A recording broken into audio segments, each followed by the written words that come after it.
Hello, my name is John Smallwood, and today I want to talk about training up children. And I know what a lot of people say today about how children have some kind of ADHD condition. They just need time out. They just need love, and they'll do what's right. No, that's not true. The Bible tells you that the Bible tells you how to train your children, and it doesn't say give them a pill. It doesn't say just be nice to them all the time and never say anything mean to them. It doesn't say give them time out. It doesn't say don't do anything to them and they'll just figure it out. That's just a bunch of man-made garbage because people don't want to do what the Bible says because they don't like the Bible. I want to give you several verses that shows you how to raise your children, how to train them.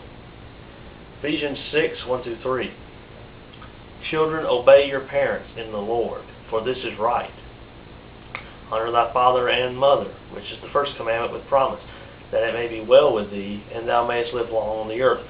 So it sounds like you have a promise to live long on the earth if you obey and honor your parents. Could you imagine some of these people that you see that die so young? Now, I'm not saying really that everybody that dies young disobeys and dishonors their parents, and everybody live a long time, obey and honor their parents. That doesn't mean all of them done it, but it just means that it could have a lot to do with it. It easily could have a lot to do with that. Some of these kids that die young may not have been very rebellious towards their parents.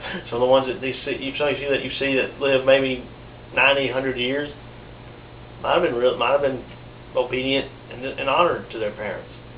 Just gotta watch that. 2 Timothy 3:1-2. This is talking about this chapter mostly talks about the last days and what's going to be happening in the last days. So it's perilous times. 2 Timothy 3:1-2. This know also that in the last days perilous times shall come. For men shall be lovers of their own selves, covetous, boasters, proud, blasphemers, disobedient to parents, unthankful, unholy. There's a little more to that. There's more stuff listed, but it basically says the last days are going to have disobedient to parents is one of the signs of the last days, and we're in it right now. Kids don't obey their parents no more. They hate their parents. They do what they want to, and if their parents tell them, and then their parents are so dumb, they won't tell them, they won't make them mind. Man, these kids will get mad, screw with their mother and father, argue with them, their parents, mom and dad just back off, say, okay, do what you want to. They really are too lazy to put the effort into trying to raise their children right.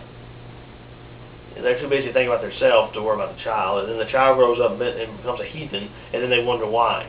Well, why are they like that? Oh, I wonder. Colossians 3:20.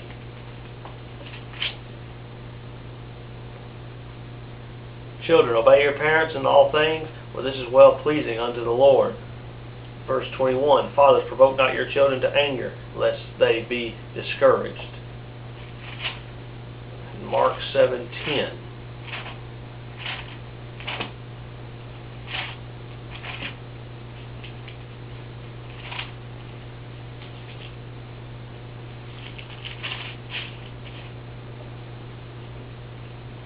For Moses said, honor thy father and thy mother, and whoso curseth father or mother, let him die the death. Back in Old Testament times, if you dishonored and disobeyed your parents and rebelled towards your parents, they'd kill you. They would stone you outside the gates of the cities. They just stone you and kill you and get it over with. If you're going to be rebellious and weren't going to listen to nobody, they just kill you. Boy, man, if that was still around today, there'd be a lot of kids being killed right now. There'd be a lot of kids being stoned and dying to death. Now I'm going to go into Proverbs, which is the book of Proverbs is basically our pastor calls it is a parent-child relationship book. It's basically a book on how to live your life. It's basically like a book. You don't need some book by Dr. Phil and Joel Osteen to know how to live your life and how to have a successful life and a successful, good life. You don't need that. Just go to the book of Proverbs. It'll tell you how to do it. There's so many basic moral subjects that are covered in this book.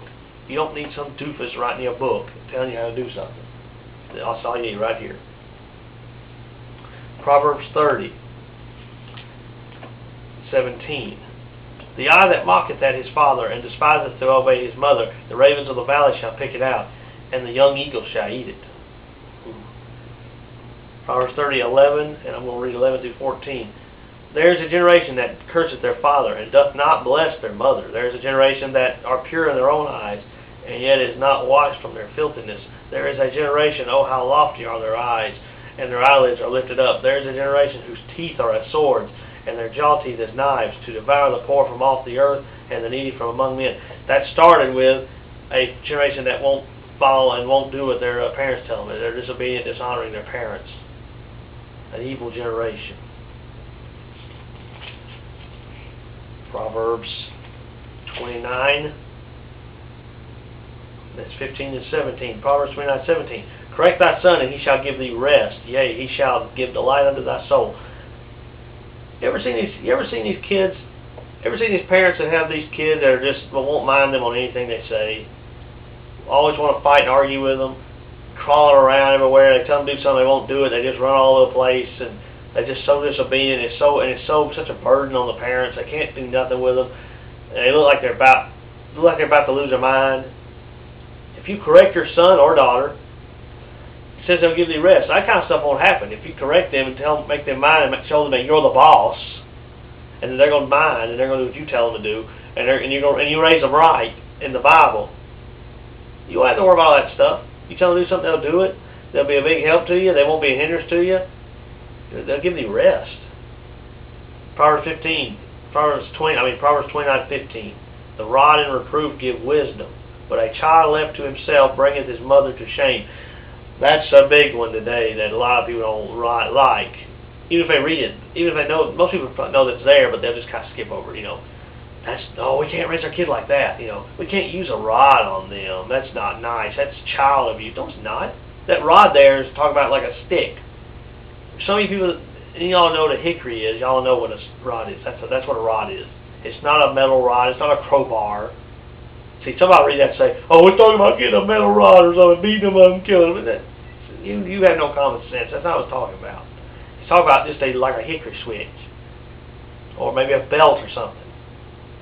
Reproof is correction by words. Sometimes it says rod and reproof. You use both, and it says it gives wisdom. It doesn't say it gives them. It doesn't say it gives them a bunch of. It doesn't. It doesn't say that it gives them anger and gives them torment, and it doesn't say that it hurts them.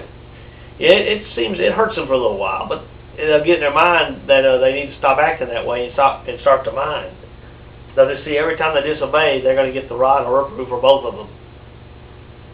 When a child left himself bringeth his mother to shame. That's the ones where there's no correction of any kind. There's no reproof. There's no rod, or maybe there's just one or the other. There's all rod, or it's all reproof, or neither. And they're just left to themselves. They just do what they want to. They go to see who they want to. They do what they want to. They watch what they want to. They go where they want to. The parents are not involved in anything they do. They don't really care. They basically they decide what's right and wrong on their own. They decide based on where they get their insight. Basically, it's their parents don't teach them what's right and wrong. The TV does. Some sorry friends do. Other pathetic, sorry parents or some grown people that they might see do. At the school they learn it. It brings them other shame because they're not going to make the right choice. I'm just going to tell you. They're not going to make the choice to follow God when they're left to themselves. They're going to do what they want to do, and it's going to be what is against God.